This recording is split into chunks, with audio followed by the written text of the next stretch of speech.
surtout sexuelle. L'amour n'avait pas grand-chose à voir là-dedans. Après la disparition du dernier pharaon, les anciens rites perdurent, et la magie reste un outil puissant au cours des époques chrétiennes et islamiques. Cet ancien remède, appelé le lait d'Isis, était très connu encore au Moyen-Âge, et ce jusqu'au début de la médecine moderne. L'Égypte, pays des dieux et de la magie.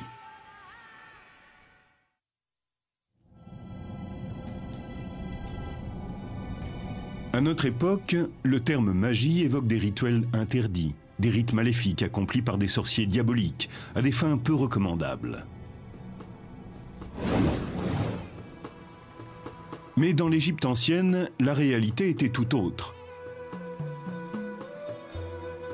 Du pharaon aux paysans, tous considèrent la magie comme un outil puissant contre la malchance. La magie est surtout une religion pratique, très terre à terre.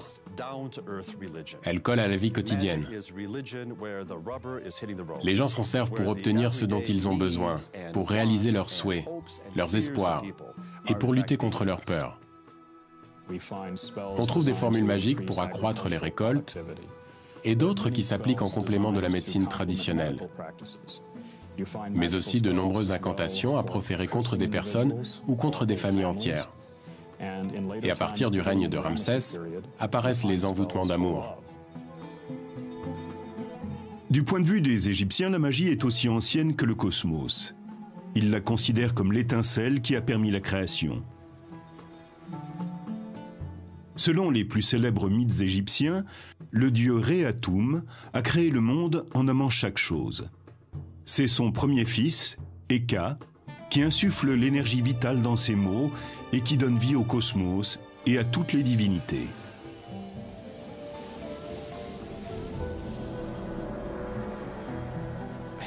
Le rôle d'Hécate est de donner force à tout ce qui n'est encore que visuel. Nous pensons d'ailleurs que le nom Hécate signifie « celui qui bénit les images », qui leur donne leur fonction et apporte la vie. Hécate est donc capable de créer physiquement les choses, à partir de leur nom ou de leur image. C'est le pouvoir du dieu Eka qui permet de rendre réelles les représentations d'offrandes destinées aux morts. C'est le pouvoir magique d'Eka qui permet à travers ces inscriptions que l'esprit du pharaon défunt accède à la vie éternelle.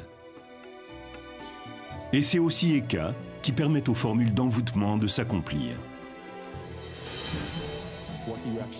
Il représente la force qui a permis à l'univers d'être créé.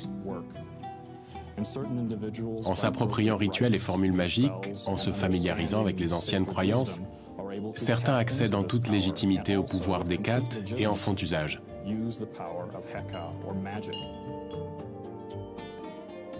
Pendant plus de 3000 ans, le pouvoir magique d'Eka est déclenché par des rituels officiels, destinés à protéger le pays, ainsi que par les incantations prononcées par les gens ordinaires.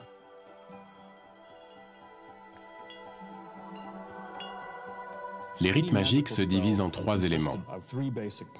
Il y a d'abord le rituel, c'est ce qu'on fait. Puis les incantations, c'est-à-dire ce qu'on dit. Et enfin, les objets utilisés au cours du rituel. Ils disposent tous d'un pouvoir magique. Les objets de culte peuvent être des amulettes confectionnées par des artisans ou des éléments organiques, comme des langues de lézard ou du sang de taureau. Ils ont généralement une valeur symbolique. Ce bracelet est composé de représentations de coquillages appelés choris. On s'en servait dans les rites de fertilité car leur forme rappelle le sexe féminin.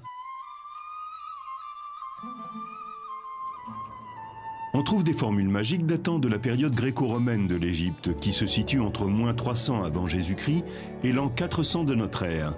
Elles concernent divers problèmes comme la santé, le commerce, l'amour. Pour que le charme fonctionne, il faut rassembler plusieurs éléments comme les yeux d'un singe, un clou provenant d'une épave de bateau ou des larmes d'âne. Les formules magiques reflètent souvent l'époque à laquelle elles ont été écrites.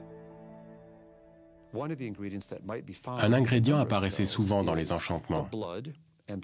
C'était du sang de gladiateur. Si vous en recueillez et que vous en mettez un petit peu dans votre boisson, elle vous donne pouvoir, force et colère. Dans les formules magiques, en plus de l'explication du pouvoir qu'elles renferment, de la liste des ingrédients et des amulettes à utiliser, on trouve assez fréquemment un texte narratif appelé historiola. Il s'agit la plupart du temps d'histoires retraçant la vie des dieux. C'est le récit d'événements mythiques. Il est répété plusieurs fois, mais ce n'est pas pour s'assurer que les gens comprennent bien l'histoire. Il met en scène des grandes forces, et en les répétant à plusieurs reprises, on libère ce pouvoir. On lui permet de sortir des lignes du récit. On a alors une chance d'être investi de la puissance des événements relatés. Un rituel magique peut consister tout simplement à disposer quelques statues votives, des offrandes de nourriture, des morceaux de plantes ou d'autres objets sur un petit autel et à réciter des incantations magiques. S'il s'agit d'un sortilège, les objets utilisés pendant le rituel destinés à contrôler ou à nuire à quelqu'un sont souvent ligotés, écrasés, brûlés ou même fondus. Lorsqu'un sort vient d'être jeté, la formule magique est souvent enterrée dans un cimetière abandonné. Pour que la colère des défunts, que plus personne ne vient honorer, ne se retourne contre la victime du sortilège, ils choisissaient d'anciennes tombes, sur lesquelles on ne déposait plus d'offrandes depuis longtemps. Les endroits les plus indiqués pour enterrer ces formules étaient donc les cimetières abandonnés. Il existe des formules magiques pour tous les cas de figure. Certaines permettent d'améliorer la mémoire, de gagner au dé, de convaincre un client, de provoquer un accident de char et même de donner à un rival l'apparence d'un âne. La plupart des formules magiques se présentaient comme des formulaires avec un espace vierge pour inscrire votre nom. Vous achetiez un sort et vous y écriviez le nom de votre mère, car c'était la clé qui permettait de remonter dans votre généalogie. Parmi les formules d'envoûtement qui ont survécu à travers les siècles, nous avons trouvé celle-ci qui date de l'époque de la domination romaine. Elle est destinée à un pêcheur du nom de Sévérus. Au début de ce texte sont relatées toutes les grandes histoires de pêcheurs. C'est l'historiola. On y raconte des événements qui sont devenus des mythes. À la fin, on peut lire « Et puisque la pêche a été si bonne pour tous les autres, qu'il en soit de même pour Sévérus, fils de Johanna. » Mais le vœu de Sévérus ne s'arrête pas là. Il veut également être doté d'une voix enchanteresse et être célébré pour son talent de chanteur.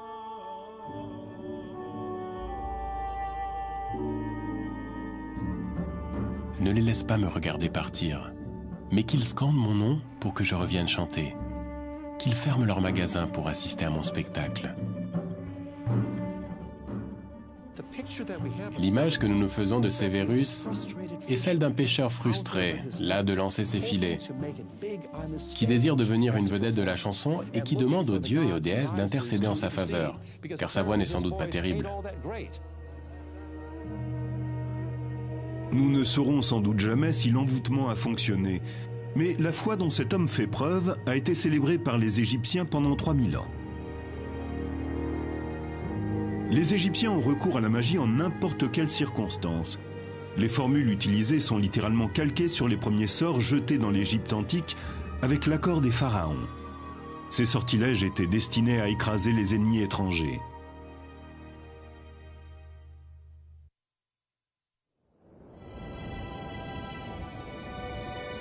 La vallée du Nil est un miracle vivant, un espace fertile au milieu d'un désert aride.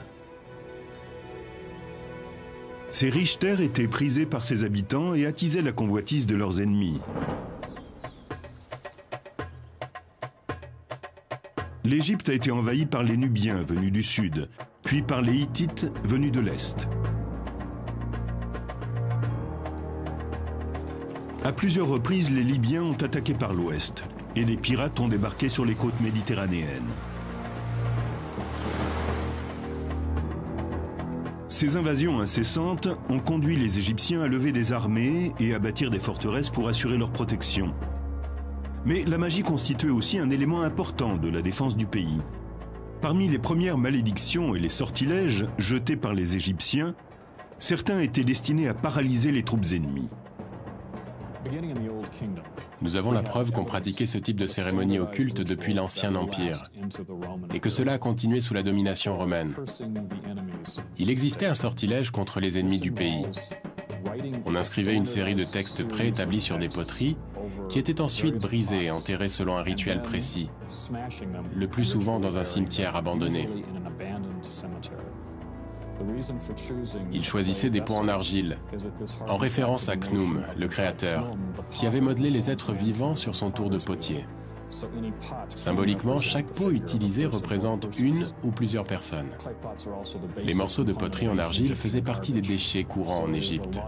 Donc, casser ces pots revenait à transformer les ennemis en déchets.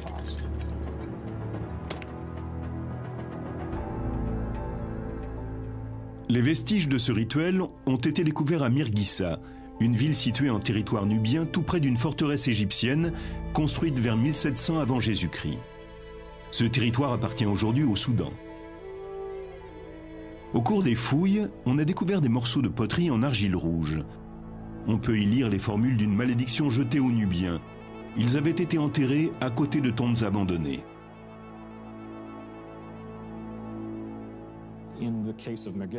Le cas de Mirghissa a posé un problème, car il n'y avait pas de cimetière sur le site. Il a donc fallu en faire un. Nous avons découvert le corps d'un Nubien jeté sur le côté. Sa tête avait été coupée et posée à l'envers, tout près d'une poterie cassée. Le couteau qui avait servi à le décapiter se trouvait à côté de lui. Si vous ne disposez pas d'un mort en colère, il faut en créer un. C'est ce qu'ils ont fait sur le site vierge de Mirghissa. Parmi les objets utilisés pour le rituel, on découvre des figurines qui représentent toutes le même motif, un prisonnier ligoté. Ces statues sont en argile, en bois, en cire ou en pierre.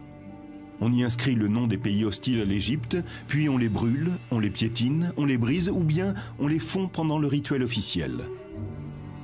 Ces statues nous donnent des renseignements très précieux sur l'évolution géographique du Proche-Orient au cours de l'Antiquité. Elles portent les noms de tous les voisins de l'Égypte. Ces inscriptions étaient régulièrement actualisées. Tous les textes qu'elles présentent ont été modifiés avec soin. Les premières représentations magiques du prisonnier ligoté datent de 3100 avant Jésus-Christ, c'est-à-dire avant le début de l'Ancien Empire. Et on les retrouve ensuite à travers toutes les époques.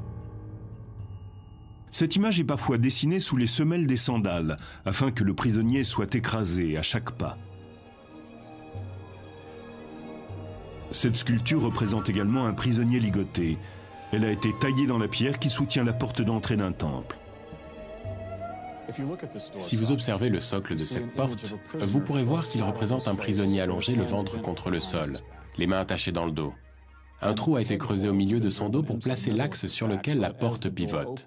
Ainsi, à chaque fois que quelqu'un entre dans le temple, l'axe vient broyer sa colonne vertébrale.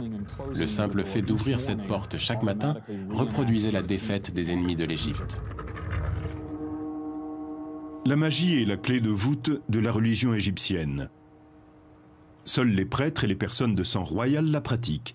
Mais il arrive qu'elle soit utilisée à mauvais escient. C'est ce qui se produit aux alentours de 1160 avant Jésus-Christ, sous le règne du pharaon Ramsès III. Sous le règne de Ramsès III, l'Empire est dans une situation politiquement instable. C'est au sein de sa famille que s'organise un vaste complot. En effet, sa deuxième épouse espère mettre son fils nommé Pentahour sur le trône. Plusieurs prêtres, qui font partie de la conspiration contre Ramsès, connaissent les rituels magiques. Certains récits historiques racontent qu'ils auraient inscrit des sortilèges sur des feuilles de cire. Ils leur auraient ensuite donné une forme grossière pour s'en servir pendant le rituel. Comme dans bon nombre de rituels de malédiction, ces objets étaient détruits afin de nuire à l'ennemi. Mais ici, la personne visée n'est autre que Ramsès III, le pharaon en personne. Les conspirateurs sont arrêtés et jugés. On ne les accuse pas de sorcellerie, on leur reproche d'avoir fait usage de la magie pour porter préjudice à l'intégrité physique du roi. Ils avaient le droit d'utiliser les objets nécessaires à leur cérémonie, car ils sont tous répertoriés dans la bibliothèque royale. Ce sont les outils classiques que l'on retrouve dans tous les rites officiels. Mais dans le cas présent, ils ne les utilisent pas contre un ennemi, mais contre le roi. La pratique de la magie n'est pas illégale. En revanche, la trahison est un acte criminel. La plupart des conspirateurs sont mis à mort, ainsi que le jeune prétendant au trône, Pentahour. Nous pensons avoir retrouvé la dépouille de Pentahour. On a découvert dans le tombeau royal un corps qui semble avoir été embaumé vivant. Ce n'est qu'une hypothèse. Il peut aussi avoir été empoisonné avant d'être recouvert de bandelettes. Mais la position du corps laisse penser qu'il est mort dans d'atroces souffrances. Cette histoire a vraisemblablement inspiré la scène d'inhumation d'Imhotep dans le film La Momie. Malgré cette trahison, les rites destinés à jeter des sortilèges restent un élément central de la religion égyptienne. Il semble même qu'ils aient influencé le développement de certaines cultures apparues ultérieurement. Dans l'Ancien Testament, une histoire du livre de Jérémie a visiblement été empruntée à la tradition égyptienne. Suivant les instructions de Dieu, Jérémie se rend aux portes de Jérusalem et prévient le peuple d'Israël. Une malédiction s'abattra sur eux s'ils ne mettent pas un terme à leurs agissements diaboliques. Il brise ensuite un pot de terre et réitère la menace divine. C'est ainsi que je briserai ce peuple et cette ville, comme on brise un vase de potier, sans qu'il puisse être reconstitué. Jérémie, chapitre 19, verset 11. Pratiquée lors de rites officiels, la malédiction qui semble avoir inspiré Jérémie a été transformée pour remplir d'autres fonctions, notamment pour résoudre des problèmes d'ordre sentimental. Dans l'ancienne Égypte, ce qui était bon pour la guerre pouvait aussi l'être en amour.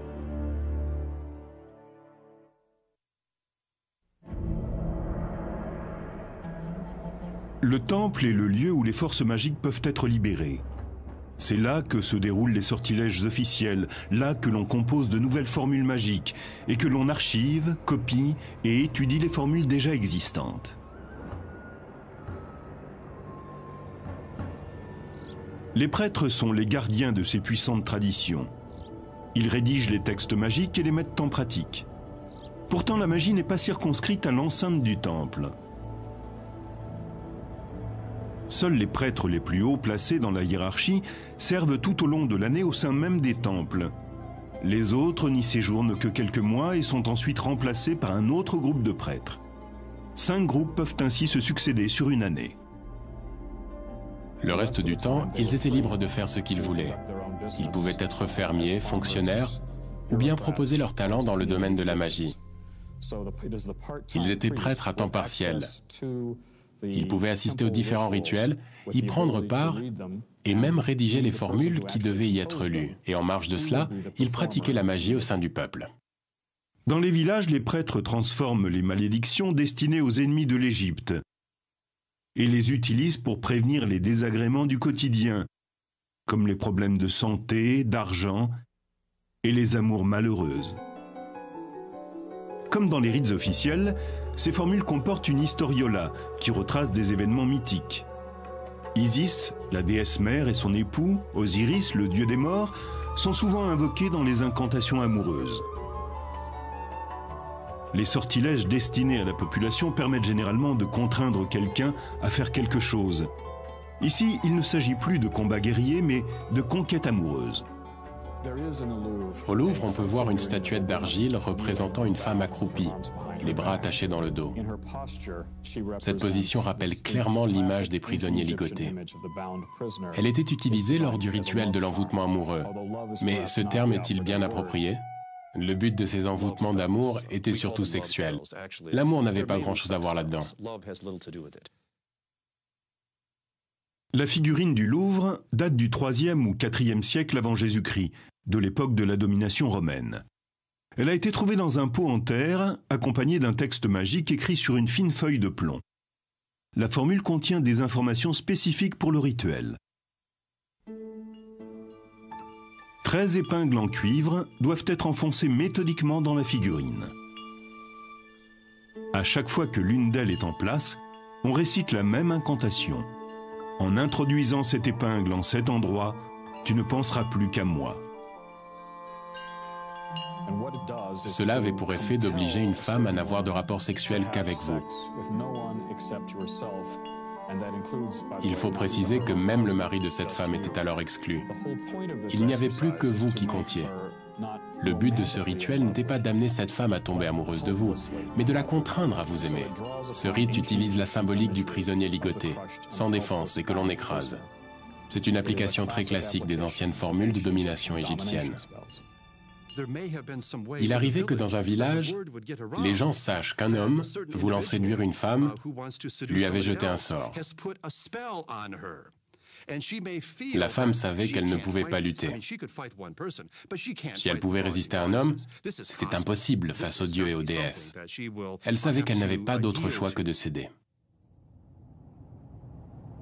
Au cours de la domination gréco-romaine, les formules des envoûtements amoureux sont souvent placées dans des cimetières abandonnés, parfois même à l'intérieur d'une dépouille.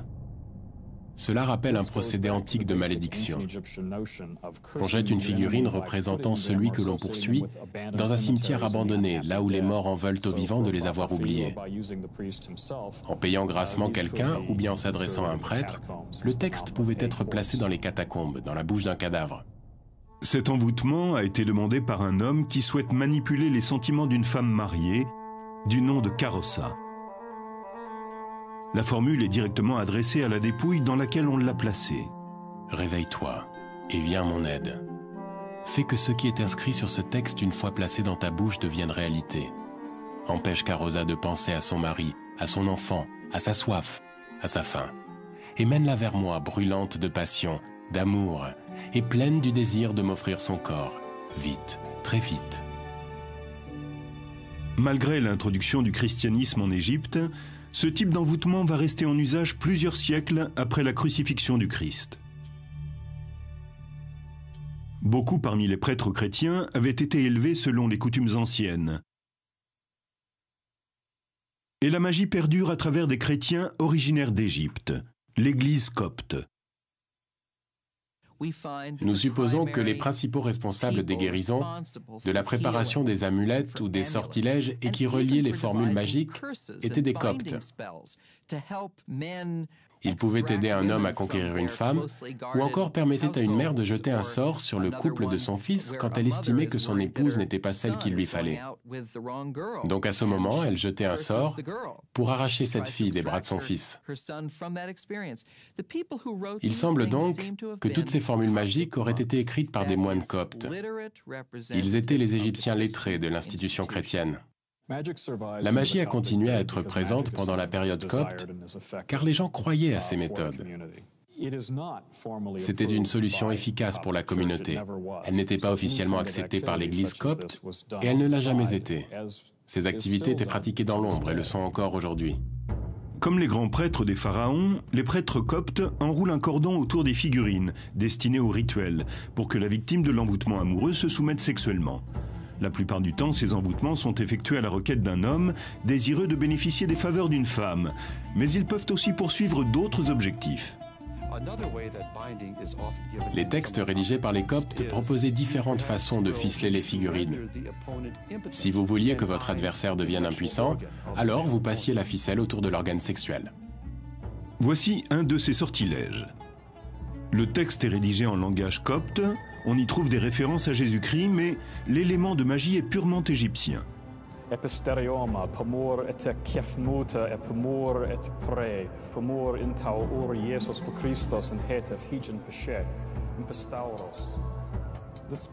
On invoque dans le sortilège l'union du ciel, de la terre, des oiseaux et de la lune, comme Jésus-Christ l'a demandé sur la croix, afin de s'assurer, comme il est dit dans le texte, que le membre viril d'eux, ici on inscrivait le nom de son ennemi, tout comme son désir, s'assèche comme un morceau de bois sec, qu'il devienne comme un chiffon sur un tas de crottins, qu'il ne durcisse plus, qu'il n'ait plus d'érection, qu'il n'éjacule plus, qu'il n'ait plus de relations sexuelles avec, et là vous mettiez le nom de la femme que vous convoitiez.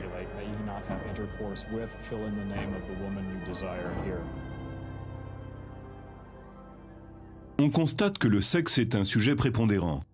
On le retrouve dans toutes les formules magiques, qu'elles aient été rédigées à l'époque des pharaons, au moment de l'invasion romaine, ou pendant la période copte de l'Égypte. Seule la santé occupe une place aussi importante que la sexualité. On craint surtout le mauvais déroulement d'une grossesse ou d'un accouchement.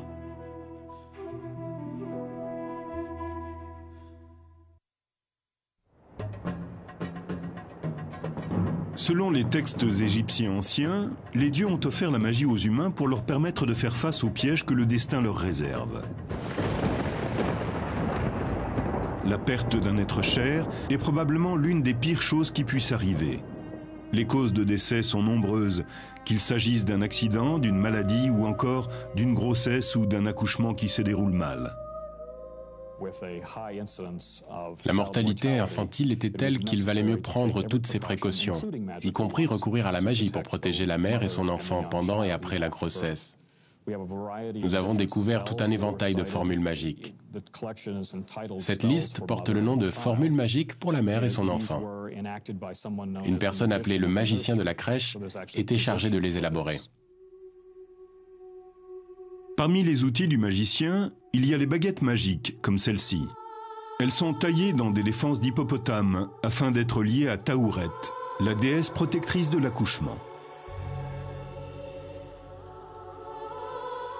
On garde ces baguettes auprès de soi pour indiquer que la mère et son enfant bénéficient d'une protection magique.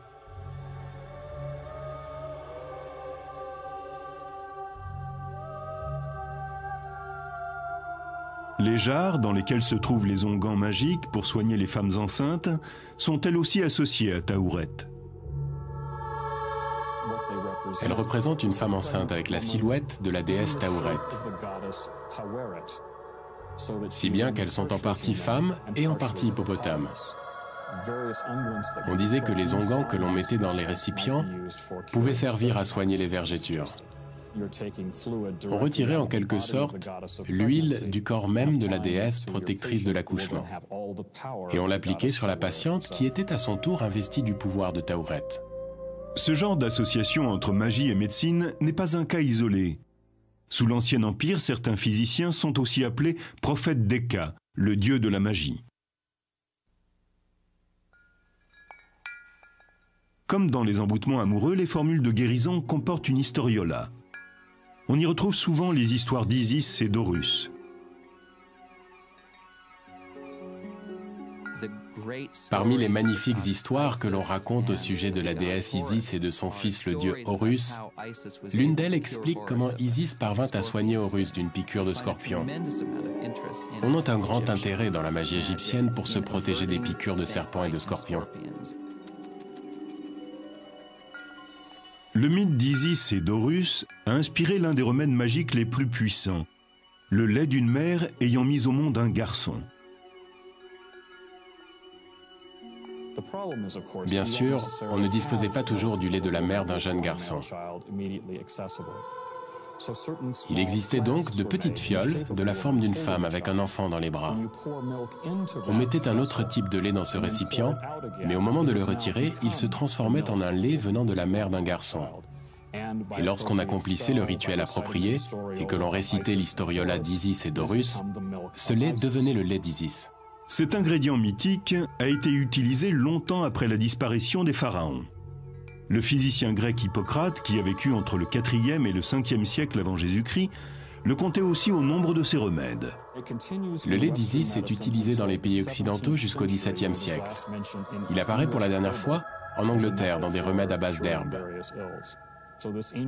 L'ancien fluide thérapeutique égyptien d'Isis est longtemps resté un traitement reconnu.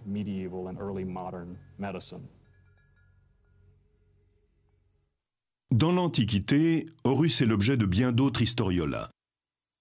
Le combat mythique qu'il a mené contre Seth, le dieu du chaos, revient très souvent dans les formules de guérison.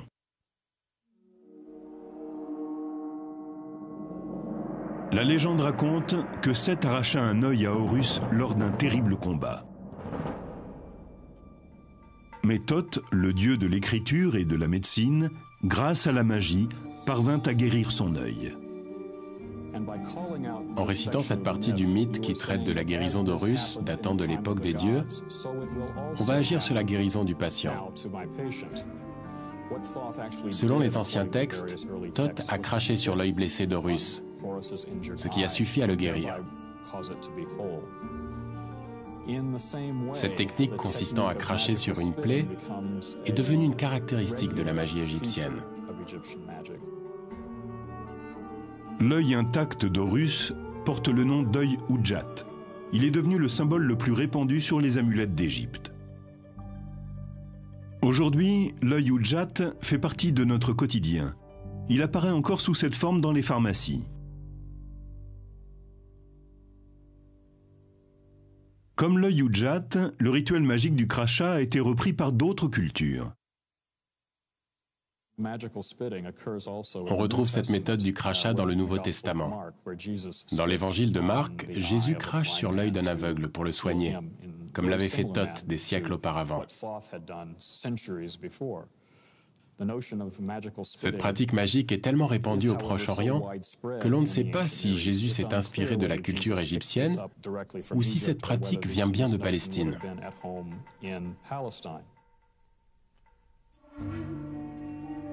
La bibliothèque de Nag Hammadi. On y trouve une collection de textes anciens de magie égyptienne, et certains d'entre eux indiquent comment recourir à la magie pour guérir.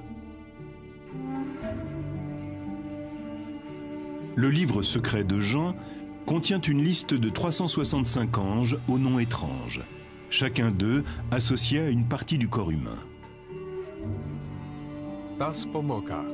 L'œil gauche, Euronymous, l'oreille droite, la colonne vertébrale. Imaginez que vous ayez une douleur à l'épaule ou au genou. Il suffit de connaître le nom de la divinité chargée de cette partie du corps et de lui demander de la soigner. C'est encore bien plus simple si vous avez une pierre précieuse. Par exemple, une gemme magique rouge. Le rouge est assimilé au rein. Vous posez la pierre sur la partie malade de votre corps, on invoque les forces occultes et vous êtes guéri par la magie.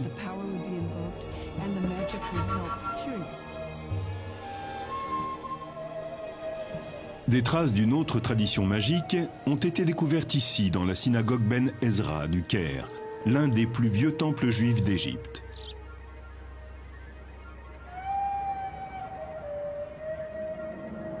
La loi juive impose d'enterrer les livres sacrés devenus obsolètes, selon un rituel particulier, ou bien de les conserver dans un dépôt appelé un Géniza. À Ben Ezra, le Géniza ne contient pas que des livres de prière. Il y a aussi de nombreuses formules magiques, des textes rédigés entre le 9e et le 13e siècle. Il traite des mêmes problèmes que les formules magiques égyptiennes, et les méthodes auxquelles il recourt sont souvent similaires. Bien que le judaïsme ne soit pas favorable à la magie, les textes trouvés dans le Géniza sont résolument ancrés dans la tradition juive.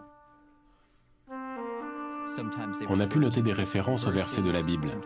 Certains sont même carrément utilisés tels quels.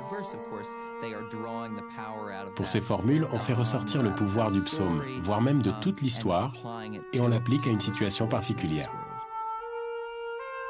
Ces formules sont destinées à soigner tout un éventail de maladies. Les maux de tête, les tremblements, la timidité, ou tout simplement à se protéger d'un éventuel ennemi.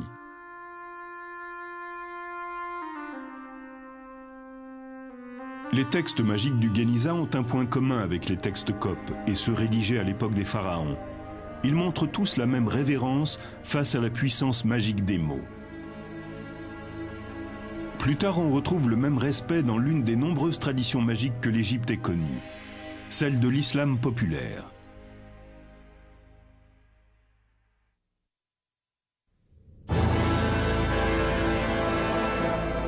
Au commencement, Dieu, le Créateur, nomma chacune des choses qui composent l'univers.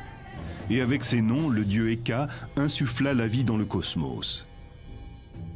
La fantastique faculté des mots à créer la réalité a amené les Égyptiens à considérer l'écriture avec autant de respect que de crainte. Pour les Égyptiens, l'écriture était sacrée. Elle permettait d'accéder physiquement au pouvoir et aux histoires des dieux. Les hiéroglyphes sont des écritures sacrées. D'ailleurs, c'est ce que ce terme signifie. Toutefois, la plupart des Égyptiens ne savent pas lire. ils doivent extraire le pouvoir des mots, comme ceux de la formule inscrite sur cette amulette d'Horus, sans être capables de les lire. Puisqu'ils ne pouvaient pas les lire, ils versaient de l'eau sur la surface de la stèle ou bien ils la plongeaient dans un récipient rempli d'eau. Le liquide se chargeait du pouvoir magique de la formule et ils n'avaient plus qu'à le boire.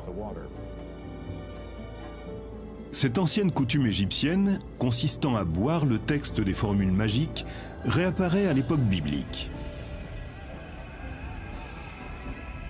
Le livre des Nombres de l'Ancien Testament décrit un procédé magique qui permet de tester la vertu d'une femme accusée d'adultère.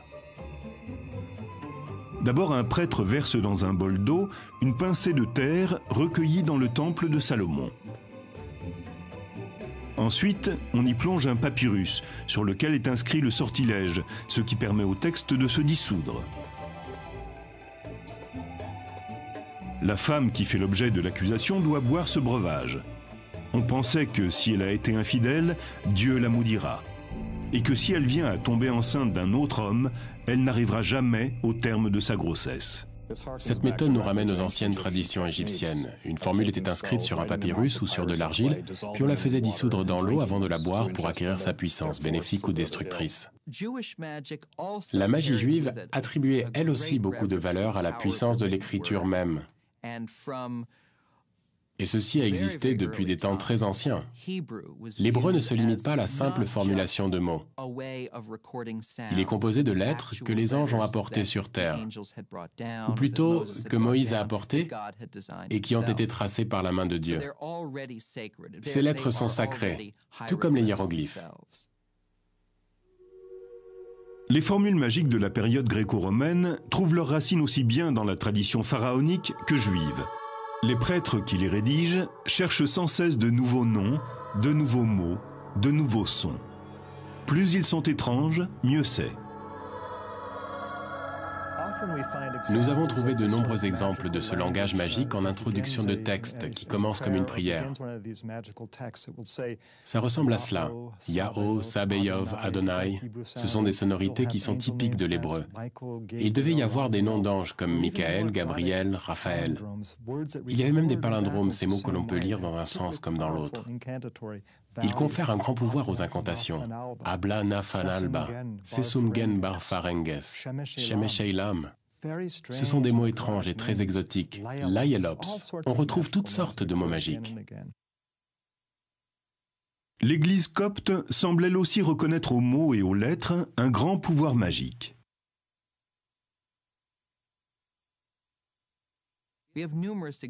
On trouve de nombreux exemples dans lesquels les premières lignes des évangiles sont inscrites dans le but d'invoquer le pouvoir des dieux chrétiens. Certains de ces textes sont utilisés comme une forme de pouvoir.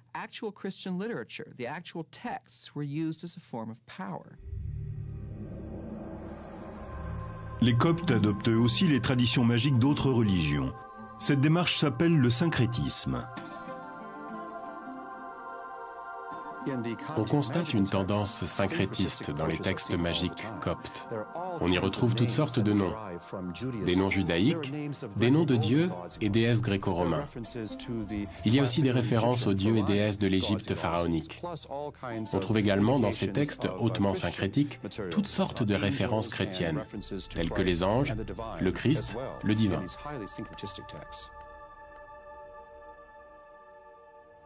Il existe un exemple parfait de texte syncrétiste parmi les ouvrages mystiques de la bibliothèque de Nag Hammadi. Dans ce récit, il est question d'un jeune homme qui rend visite à Thoth, le dieu égyptien. Il cherche à atteindre la sagesse à travers le pouvoir magique des incantations. Dans ce texte, le jeune homme devait répéter. Ces sons étaient des invocations. Peut-être les disait-il à haute voix, ou répétait-il ces sonorités une vingtaine de minutes, afin d'entrer dans un état de transe.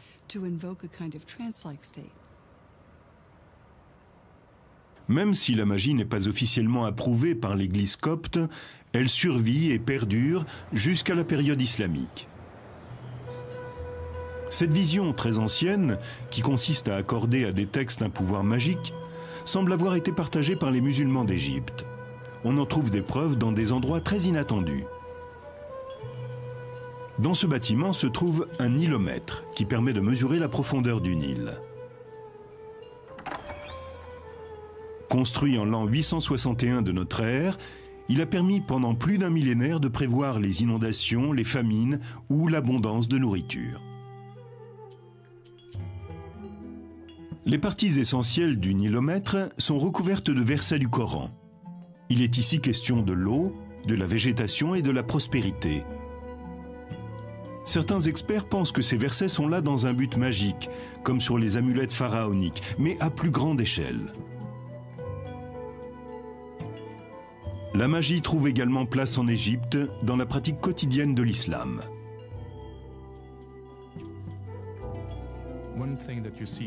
Aujourd'hui encore, on peut voir des bols magiques sur lesquels sont écrits le nom de Mahomet ou celui d'Allah, ou encore un extrait du Coran.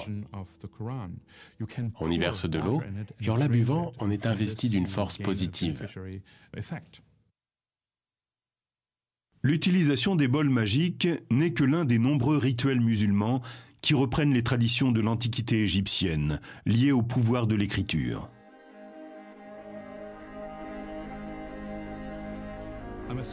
J'ai moi-même vu un homme pieux inscrire quelque chose sur un talisman. Il écrivait des versets du Coran sur un morceau de papier. Il l'a certainement emporté chez lui pour le dissoudre dans